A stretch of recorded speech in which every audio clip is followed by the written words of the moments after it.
오늘 말씀을 통하여 상처 준 사람들을 끌어안다라는 말씀으로 함께 은혜 나누겠습니다. 한번 선포합시다. 주 예수여, 상처 준 사람들을 끌어안게 하소서.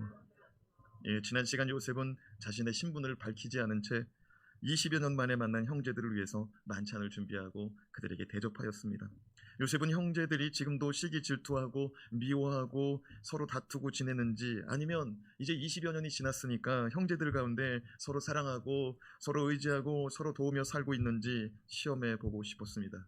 특별히 자신과 똑같은 시기 질투의 대상이었던 베냐민의 곡식자루에 은잔을 숨겨놓고 도둑으로 몰아붙이고 베냐민을 종으로 삼게노라고 엄포를 놓고 있습니다. 그러자 요셉의 형제들에게 이전에 볼 수 없었던 사랑의 모습이 보여지고 있습니다. 특별히 유다는 아버지의 약속을 지키며 베냐민을 구하려고 애를 쓰고 있죠. 그리고 유다뿐만 아니라 다른 형제들도 우리 모두가 베냐민과 함께 종이 되겠노라고 그렇게 총리에게 매달립니다. 형제들은 이제 죽어도 같이 죽고 살아도 같이 살자. 노예의 삶이라도 낮은 자리의 삶이라도 우리 같이 고생하더라도 같이 살자, 이런 일념으로 변화되었습니다. 요셉은 형제들의 간청을 듣지 않고 계속 몰아붙입니다. 아니다, 필요 없다. 다른 형제들은 필요 없다.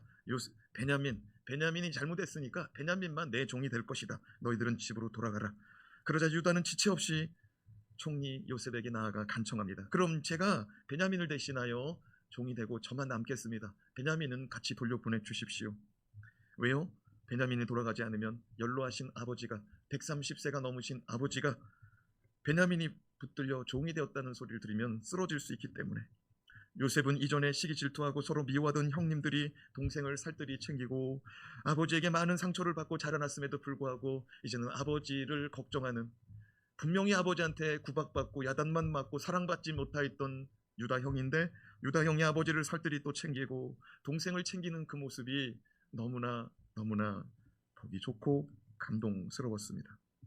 사실 요셉은 어느 날 갑자기 형제들이 양식을 구하러 애굽에 나타났을 때 너무나 반갑고 너무나 오랜만에 만났기 때문에 가서 끌어안아주고 싶은 마음도 있었지만, 마음속 한 구석에는 어딘가 모르는 응어리, 미움과 상처로 인한 감정의 응어리가 있어가지고 지금까지 자기 신분을, 자기 존재를 밝히지 않고 있었습니다.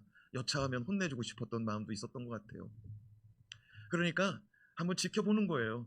이 형제들이, 형님들이 정말 그런 잘못을 알고 있는가, 그리고 반성은 하고 있는가, 그리고 형제들이 이전과 다른 삶을 살고 있는가, 여러 가지를 지금 재보고 살펴보고 있었습니다. 오늘 말씀은 요셉이 형제들에게 그동안 가지고 있었던 마음속에 있는 어딘가 구석에 있는 그 응어리까지도 다 털어내는 시간입니다. 말로는 표면적으로는 형들을 사랑한다, 형들 괜찮다, 모든 게 은혜다, 이렇게 살아왔습니다. 그런데 이제는 정말 그 마음속에 있는 그 깊숙한 곳에 있는 작은 그 응어리까지도 다 털어내는 그런 시간이 오늘 말씀이에요. 상처 준 형들에게 요셉이 한 걸음 더 나아가서 이제 끌어안아주는 날입니다. 전에는 말로만 괜찮다고 했다면 오늘은 진심으로 끌어안아주고 입 맞춰주고 정말 그 사랑하는 마음을 다 표현하고 다 내어주고 있습니다. 자, 그렇다면 오늘 말씀을 통하여 나에게 상처 준 사람들을 어떻게 끌어안을 수 있을까요? 나의 마음에 상처 준 사람들을 어떻게 끌어안을 수 있을지 오늘 말씀을 통하여 한번 신앙의 교훈을 얻었으면 좋겠습니다. 첫 번째, 마음의 담이 허물어질 때가 옵니다. 마음의 담이 허물어질 때가 오면 그때 우리는 정말 마음속에 있는 작은 응어리까지도 다 털어내고 정말 사랑으로 끌어안아 줄 수가 있는 것입니다. 선포합시다. 주 예수여, 내 마음의 담이 허물어지게 하옵소서.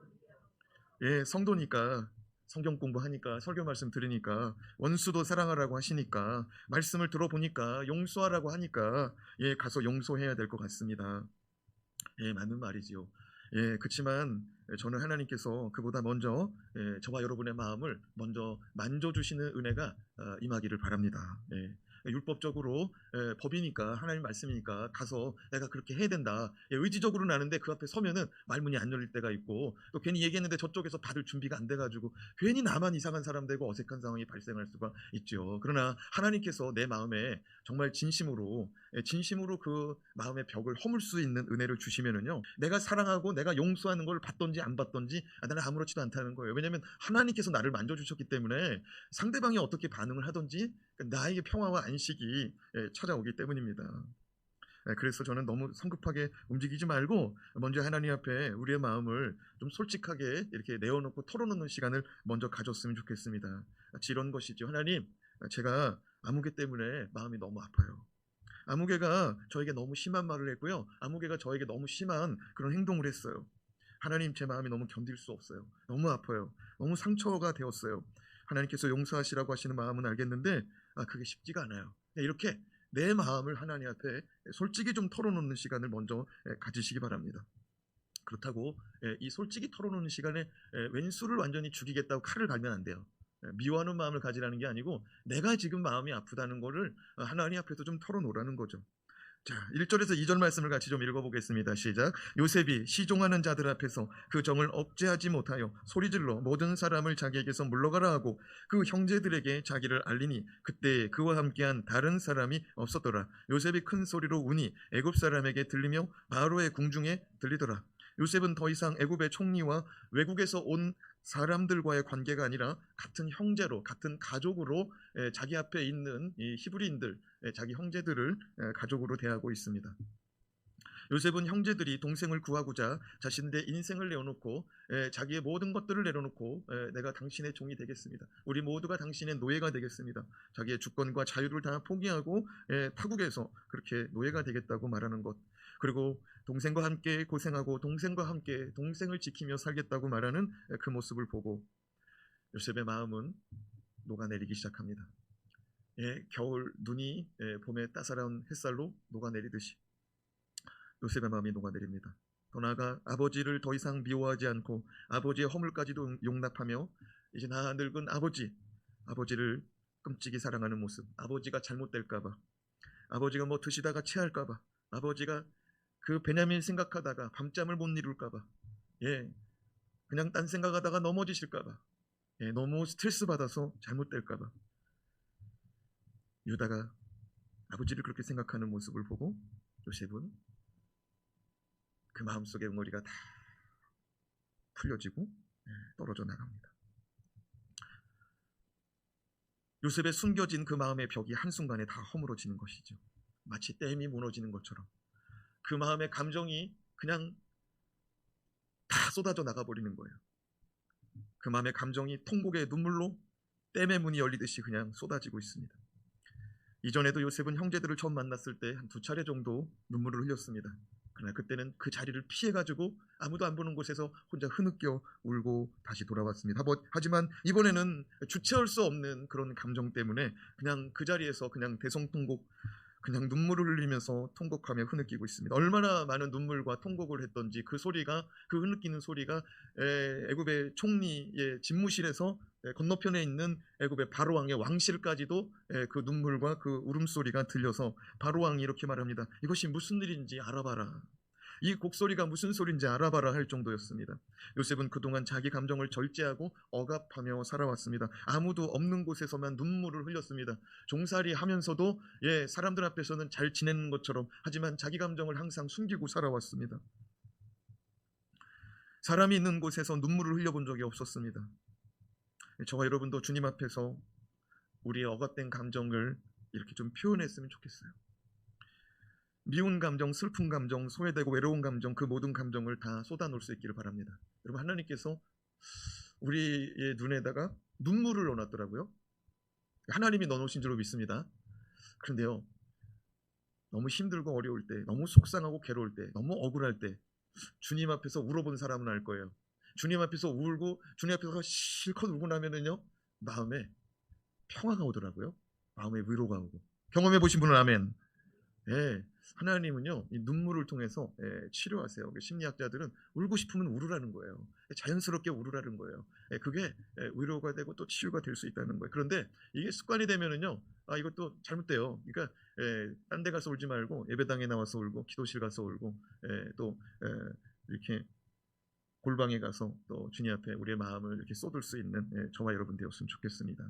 주님께서는 우리의 마음을 만져주시고요, 우리의 마음의 상처를 싸매어 주시되, 특별히 계시록 21장에 보면 주님은 우리의 눈물을 닦아주시는 분이다. 주님은 우리의 눈물을 닦아주시는 분이다라고 기록되어 있습니다. 선포합시다. 주 예수여, 우리의 마음의 눈물을 닦아주시옵소서.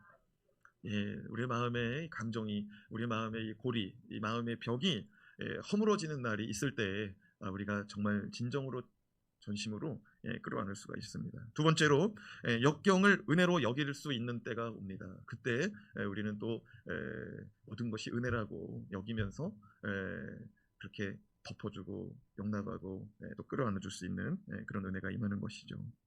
역경을 은혜로 여겨질 때, 모든 것을, 모든 어려움을 은혜로 여길 수 있을 때, 그날이 도래하기를 주님의 이름으로 축원합니다.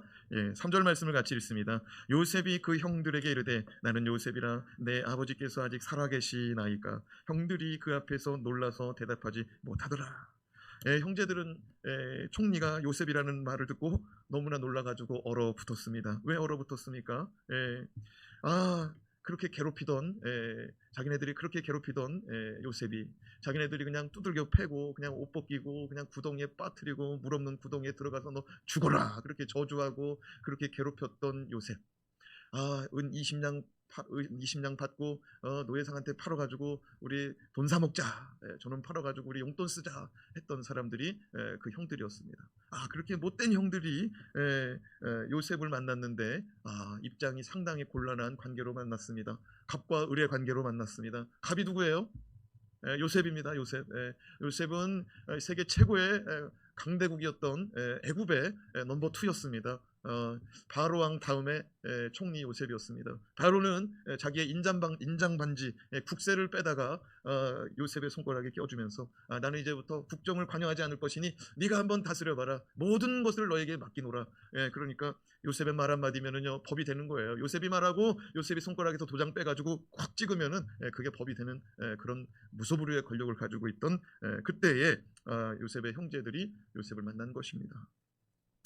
이럴 줄 알았으면 요셉을 괴롭히지 말걸, 이럴 줄 알았으면 요셉에게 떡 하나 더 줄걸, 그런 후회가 엄청나게 몰려왔을 것입니다. 그러나 아무 소용없습니다. 지금 요셉 앞에 그들은 의리에요. 철저한 의리입니다.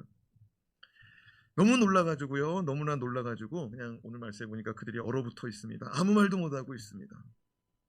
이 사실을 받아들여야 될지, 이 사실을 어떻게 해야 될지조차도 가늠이 안 되는 상황 속에 있었습니다. 자, 4절에서 5절 말씀 같이 읽어요. 시작. 요셉이 형들에게 이르되 내게로 가까이 오소서. 그들이 가까이 가니 이르되 나는 당신들의 아우 요셉이니 당신들의 애굽의 판자라. 놀라운 사실입니다. 놀라운 사실입니다. 자기네들이 지금 생각한 게 뭐냐? 저 사람이 진짜 우리가 팔았던 요셉이야? 저 사람이 우리가 팔았던 요셉이야? 이 생각을 머릿속에 넣자마자 요셉이 말하는 거예요. 내가 당신들이 판 요셉입니다. 머릿속에 생각했어요. 그때 우리가 20냥 받고 팔았던 요셉인가? 그랬더니 바로 얘기하는 거예요. 내가 그 요셉이라는 거예요. 내가 그 요셉이라는 거예요. 요셉의 형제들은 또 한 번 놀랐습니다. 요셉이 자기 표현을 이렇게 할 수 있었거든요. 형님들 저 모르세요? 저 11번째예요. 이렇게 말해도 되잖아요. 근데 콕 집어서 뭐라고 말해요? 형님들이 나를 팔았잖아요. 형님들이 나를 판 요셉이에요. 이렇게 자기를 소개한단 말이에요. 그러니까 형님들 생각에는 뭐예요? 얘는 이 생각을 여지까지 하고 있었구나. 그럼 내가 요셉이라면 이렇게 말하겠죠. 그럼 잊어버리겠니? 그게 잊어버려지겠니? 요셉은요 자기를 이렇게 표현할 수 있었단 말이에요. 우리 아버지가 가나안 땅 헤브론에 있었잖아요. 우리 아버지가 아들이 12였잖아요. 그 중에 제가 11번째잖아요. 가만히 보세요. 저 맞아요. 제가 지금 수염을 밀고 있어서 그렇지, 그때는 애굽 사람들은 수염을 다 밀었으니까, 유대인들은, 히브리인들은 다 수염이 이렇게 길어지고, 제가 수염을 밀어서 그렇지 요셉이에요. 이렇게 말할 수도 있는데 콕 집어가지고 당신들이 판 나 요셉이라는 거예요. 당신들이 판 나 요셉이라는 거예요. 아주 깜짝 놀랍니다. 아주 깜짝 놀라요. 자, 5절 말씀 또 연이어 읽어볼까요? 시작. 당신들이 나를 이곳에 팔았다고 해서 근심하지 마소서, 한탄하지 마소서. 하나님이 생명을 구원하시려고 나를 당신들보다 먼저 보내셨나이다. 그러나 이제는 걱정하지 말라고 말합니다. 요셉이 말합니다. 걱정하지 마세요. 형님들이 나를 팔았지만 형님들 이제는 걱정하지 마세요. 왜요? 지나고 보니 모든 것이 은혜였다는 거예요. 형님들이 나를 팔았지만 실상은 하나님이 나를 애굽에 먼저 보낸 계획이었다는 거예요. 형님들이 팔은 것 같지만 내가 그렇게 노예상에 이끌려서 그렇게 애굽으로 들어가서 거기서 보디발의 집으로 팔려가고 감옥으로 들어가서 누명 쓰고 2년 동안 살았지만 그 모든 세월 만 13년의 시간은 하나님이 준비한 시간, 하나님이 이끄시는 시간이었다는 거예요. 아니 어떻게 만 13년 동안 고생했는데 그거를 은혜라고 말하고 그것이 하나님의 인도하심이었다고 말할 수 있었을까요? 여러분, 은혜를 깨닫게 되면은요, 그게 은혜로 여겨지더라고요. 괴롭게 했던 사람도 은혜로 여겨지더라고요.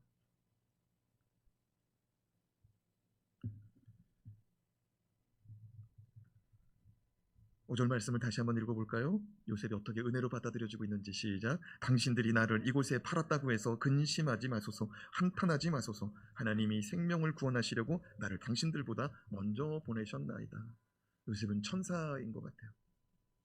요셉은 천사인 것 같아요. 자기의 13년의 세월을 이렇게 은혜롭게 말할 수 있을까요? 당신들이 나를 이곳에 팔았다고 해서 근심하지 마세요, 한탄하지 마세요, 후회하지 마세요. 하나님이 생명을 구원하시려고 나를 당신들보다, 형님들보다 이곳으로 먼저 보내셨을 뿐입니다. 하나님의 때가 되니 요셉의 마음속 깊은 곳의 상처도 치료가 됩니다. 하나님의 치유가 임하니 요셉은 자신을 괴롭게 하고 고단하게 하고 고생하게 한 형님들, 그리고 지나온 13년의 세월이 하나님이 인도하신 세월이라고 고백하고 있습니다. 하나님이 우리를 구원하시려고 이루신 일이라고 고백하고 있습니다. 때로는 우리의 삶에 이해할 수가 없고 도저히 받아들일 수 없는 일들이 나타나기도 합니다. 찾아오기도 합니다. 그러나 시간이 지나 우리의 마음의 상처가 치유될 때 내 삶에 일어난 모든 일들이 하나님의 은혜요, 하나님의 섭리요, 하나님의 계획이요, 하나님의 인도하심 가운데 있었다고 고백할 수 있게 됩니다. 저와 여러분에게도 지금은 이해가 안 되고 지금은 마음의 상처가 그리고 응어리가 마음의 담이 마음의 골이 있다 할지라도 하나님의 때가 차면 하나님의 은혜가 임하면 그 모든 것들이 허물어지고 그 모든 것들이 아무것도 아닌 것으로 오직 하나님의 은혜만이 오직 하나님의 인도함만이 기억되고 바라보게 되고 정리가 되어지는 은혜가 나타나니 저와 여러분에게 이런 은혜가 임하기를 주님의 이름으로 축원합니다. 축원합니다. 마지막으로 내게 주신 은혜의 분량과 목적을 깨달을 때가 옵니다. 그러니까 그때까지 조금 더 기다리고 기도하시고 또 하나님의 때가 찼는지 물어보면서 나아가시기 바랍니다. 내게 주신 은혜가 얼마나 큰지, 내게 이러한 은혜를 주신 이유가 무엇인지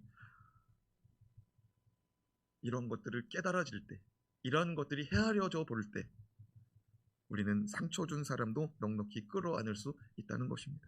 6절에서 8절 말씀을 같이 한번 읽어봅시다. 시작. 이 땅에 2년 동안 흉년이 들었으나 아직 5년은 밭갈이도 못하고 추수도 못할지라 하나님이 큰 구원으로 당신들의 생명을 보존하고 당신들의 후손을 세상에 두시려고 나를 당신들보다 먼저 보내셨나니 그런즉 나를 이리로 보낸 이는 당신들이 아니요 하나님이시라. 하나님이 나를 바로에게 아버지로 삼으시고 그 온 집의 주로 삼으시고 애굽 땅의 통치자로 삼으셨나이다. 요셉은 형제들에게 흉년이 지금 2년 지나고 있는데 이건 시작에 불과하다는 거예요. 지금도 힘들어 죽겠다고 말하지만 사실 이 흉년은 앞으로 5년은 더 지나야 된다고 가르쳐줍니다. 이건 하나님이 가르쳐준 말씀이기 때문에 이건 하나님께서 보여주신 꿈이기 때문에 이건 반드시 이루어지게 되어 있습니다. 말씀대로 7년 풍년이 지났고 7년 흉년이 찾아온다고 했는데 정말 말씀대로 지금 7년의 흉년 가운데 2년이 지나고 있는데 이 말씀이 사실이라면 앞으로 5년은 더 고생하게 됩니다. 지금 전 세계는 코로나로 난립니다. 저도 처음에는 사스나 메르스 같은 코로나처럼 짧게 지나가는 전염병인 줄 알았습니다. 그러나 이번 코로나는 앞으로 더 오래 갈 수도 있을 것 같아요.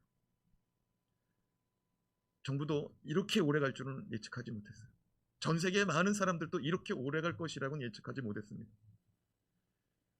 백신 개발에 성공한 나라들도 백신 개발에 성공했으니 집단 면역이 이루어질 것이다. 그런데 백신을 맞은 수많은 선진 국가들조차 지금 델타 바이러스 또 람다 바이러스로 인하여 방역망이 뚫리고 있습니다. 그러나 우리가 두려워하지 말 것은 하나님은 모든 환난 가운데서 구원의 길을 예비하시고 준비하신 하나님인 줄로 믿습니다.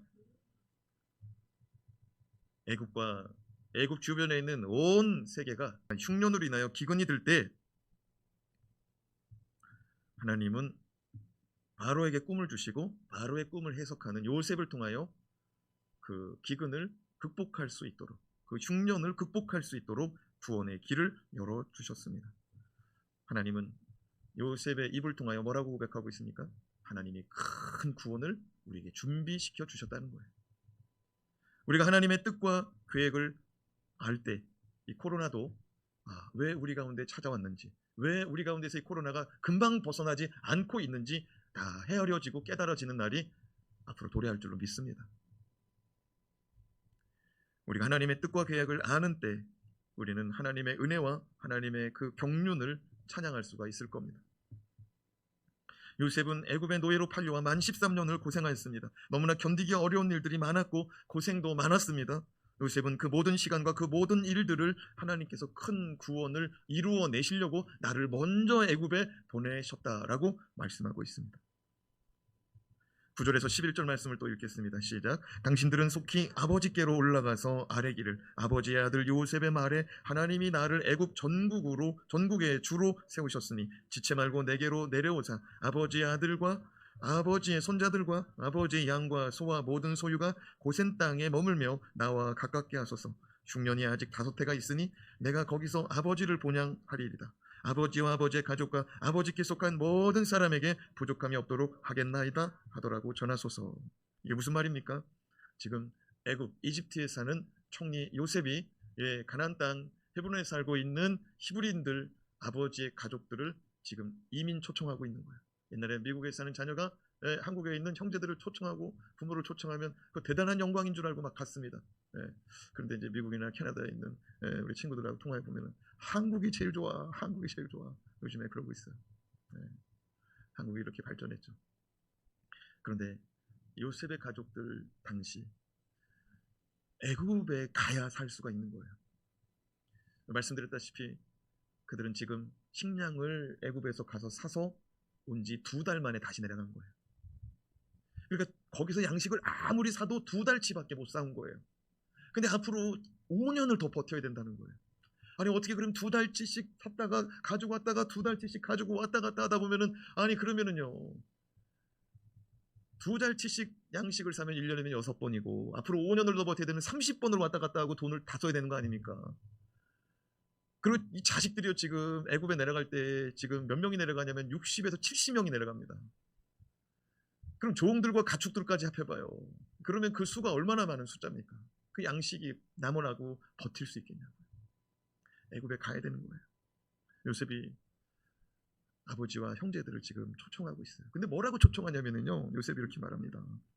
가서 아버지에게 아뢰기를 아버지의 아들 요셉이 애굽의 전국에 주로 세워졌다. 애굽의 전체 땅 가운데 아주 그냥 주권자로 세워졌으니 아버지 모시고 오라는 거예요. 그리고 또 뭐라고 말합니까?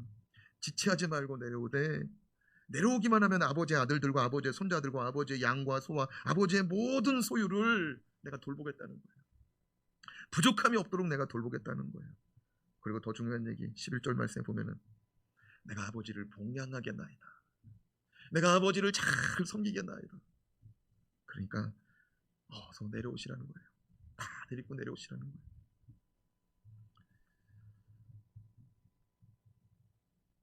요셉은 형님들에게 내가 어떤 사람인지 아버지한테 잘 말해달라는 거예요. 사랑하는 여러분, 우리가 하나님 아버지 앞에서 받은 복이 있고요, 또 받은 은혜가 있고, 또 남들보다 지금 요셉이 12형제 가운데 가장 앞에 나가서 지금 치고 나가서 잘 사는 거 아닙니까? 형제들 가운데. 요셉이 지금 뭐라고 말하냐면요, 하나님이 내게 이러한 부유함과 이러한 권세를 주신 것은 내 아버지를 섬기라고, 내 형제들을 섬기고 내 조카들, 내 조카 손주들 내가 이렇게 섬길 수 있는 기회를 주셨기 때문에 내가 섬기고 싶으니까 내 곁으로 와달라는 거예요. 한 번만 얘기하지 않고 또 얘기합니다. 12절에서 15절 말씀 시작. 당신들의 눈과 내 아우 베냐민의 눈이 보는 바 당신들에게 이 말하는 것은 내 입이라. 당신들은 내가 애굽에서 누리는 영화와 당신들이 본 모든 것을 다 내 아버지께 아뢰고 속히 모시고 내려오소서. 예. 한 번만 얘기하는 게 아니고 또 얘기하는데요. 보라는 거예요. 내가 얼마나 잘 사는지 보라는 거예요. 내가 이렇게 잘 살고 내가 부와 영화와 권세를 내가 지금 누리고 있는데 이 권세를 보고 아버지 그리고 형님들의 형수님들 또 조카들 또 아버지의 양과 소와 그 모든 살림살이를 다 가지고 오라는 거예요. 내가 양과 소까지도 다 부족함이 없이 챙겨주겠다는 거예요. 사랑하는 여러분, 섬길 수 있는 위치가 되거든 섬길 수 있기를 주님의 이름으로 축복합니다. 여러분, 하나님께서 우리 가운데 그런 위치와 그런 또 기회를 주시거든 좀 요셉처럼 이렇게 섬겼으면 좋겠어요. 근데 이렇게 섬기려고 하는데 마음에 아직 응어리가 있어서 못하는 경우도 있죠. 그런데 얼른 이게 좀 풀어지고 잘 섬길 수 있는 그런 기회가 도래하길 주님의 이름으로 축복합니다. 14절 15절 말씀 읽고 말씀 마치겠습니다. 14절 15절 시작. 자기 아우 베냐민의 목을 안고 우니 베냐민도 요셉의 목을 안고 우니라. 요셉이 또 형들과 입맞추며 안고 우니 형들이 그제서야 요셉과 말하니라. 지금 이렇게 제가 지금 설교를 1시간을 했는데 지금 이렇게 얘기를 하는데 지금 요셉의 형제들이 말 한마디 못하고 이렇게 얼어 있었던 거예요. 말 한마디 못하고 계속해서 형님들 얼지 마세요. 형님들 마음 편하게 하세요. 형님 근심하지 마세요. 형님 한탄하고 후회하지 마세요. 괜찮아요. 괜찮아. 제가 돌아보니까 은혜더라고요. 하나님 은혜더라고요. 하나님 덕분에 내가 이렇게 잘 됐어요. 걱정하지 마세요. 아버지도 모시고 오시고 얼른 가가지고 형수님들도 다 모시고 조카들 다 데리고 오세요. 양과 소도 다 데리고 오세요. 걱정하지 마세요. 얼른 가서 데리고 오세요. 근데 그 말이 안 들려지는 거예요. 그 말이 안 들려지는 거예요. 왜냐하면 요셉은 지금까지 잘 생각해 보세요. 애굽에 양식사로 내려왔을 때부터 요셉은 계속해서 꼬투리를 잡았단 말이에요. 총리였던 요셉이 계속 꼬투리 잡아서 너 형제가 있어? 네, 형제가 있습니다. 그래? 그러면은 몇 형제야? 12형제입니다. 하나는 없어졌고 하나는 집에 남아 있습니다. 그래? 그럼 하나 데리고 와. 하나는 놓고 가. 시몬. 그래 가는데 거기다가 또 돈을 넣어가지고 집에 갔더니 근심 덩어리예요. 야, 이거 시몬 구하려면 베냐민도 데리고 오라고 그러지. 돈은 또 이게 양식을 샀는데 돈은 또 요셉이 거기다 집어넣은 거 아닙니까? 혹시 산 돈은. 다시 내려갔더니 또 티집을 잡는 거예요. 은잔을 숨겨놓고 니들이 훔쳐갔다고 막 그러면서 또 괴롭히고. 그러니까 요셉의 말이 이 죄진 형들은요 이게 진심으로 안 다가오는 거예요. 이게 요셉하고 뭔가 걸려있는, 그러니까 언제라도 복수할 수 있는 요셉이라고 생각한 이 형제들은 요셉이 형님들 걱정하지 마시라고 데리고 오시라고 아버지 데리고 오고 형수님들 다 데리고 오라고 이 얘기가 이게 그냥 뭐라고 그러니까 자연스럽게 안 들어진 거예요. 왜냐면 지금까지 요셉이 총리 자리에 앉아서 그렇게 자기네들 마음을 막 애간장을 녹였단 말이에요. 몇 번씩 들었다 놨다 했단 말이에요. 그러니까 이번에 또 그러려고 그러나 보다. 큰일 났다. 요셉은 다 알고 있었구나. 요셉은 우리가 지금 잘못한 거 뭔지도 알고 지금 다 알고 있었구나. 그러니까 요셉의 형제들은 지금 요셉이 아무리 이렇게 막 말을 해도 안 들리는 거죠. 그런데 요셉의 형제들도 언제 무장해제가 되냐면은 요셉이 대성통곡하고 아버지 모시고 형제들 조카들 모시고 내려오라고 할 때 그 말이 들리지 않다가 요셉이 보좌에서 내려와서 그들에게 다가와서 먼저 베냐민을 끌어안아줬어요. 울면서 입 맞춰줬어요. 한참 울고 끌어안아주고 나서 이제 형님들 한 사람 한 사람 안아줬어요. 오늘 말씀해 보니까 안아주니까 그 마음의 진정성이 전달이 되고 그제서야 요셉과 같이 말을 하더라. 다시 한번 읽어볼까요? 14절 15절 시작. 자기 아우 베냐민의 목을 안고 우니 베냐민도 요셉의 목을 안고 우니라. 요셉이 또 형들과 입 맞추고 안고 우니 형들이 그제서야 요셉과 말하니라. 끌어안고 감동이 되면은 사랑의 고백도 하고 또 울어도 보시기 바랍니다. 자식 끌어안고서 사랑한다고 말하고 또 눈물로 얘기도 하고 자식도 마찬가지죠. 부모한테 그렇게 하고 형제간에도 그렇게 하고 부모 자식 간에 부부 간에 형제 간에 이렇게 사랑의 고백, 또 사랑의 표현, 그 눈물의 사랑의 허깅이 일어나기를 바랍니다. 요셉의 모든 말들이 그 허깅 속에, 그 끌어안아주는 그 시간 속에 이루어지고 있습니다. 상처 준 사람을 끌어안아주고 상처 준 사람에게 섬긴다는 거 쉬운 일이 아닙니다. 그러나 그런 은혜의 날이 우리 가운데 도래하기를 사모합니다. 왜 아멘이 없어요? 그냥 한번 끝까지 한번 가겠다는 거예요? 이 왼수 한번 칼을 갈아보자. 그러지 말고 주 안에서 다 회복되어지는 그런 저와 여러분, 그런 관계, 그런 가정이 되기를 주님의 이름으로 축원합니다.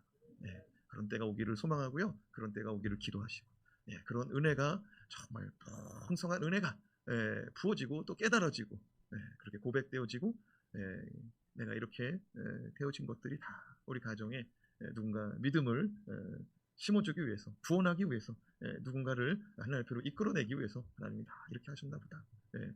여러분, 우리가 다 잘 되면은요 하나님 앞에서 그냥 잘할 것 같지만은 그렇지 않더라고요. 때로는 조금 어려워야 하나님 앞에서 기도도 하고 또 겸손해지기도 하고 하나님 찾기도 하고 그래요. 하나님 앞에서 모든 것이 은혜라고 고백할 수 있는 그런 저와 여러분, 그런 날이 도래하길 다시 한번 주님의 이름으로 축원합니다.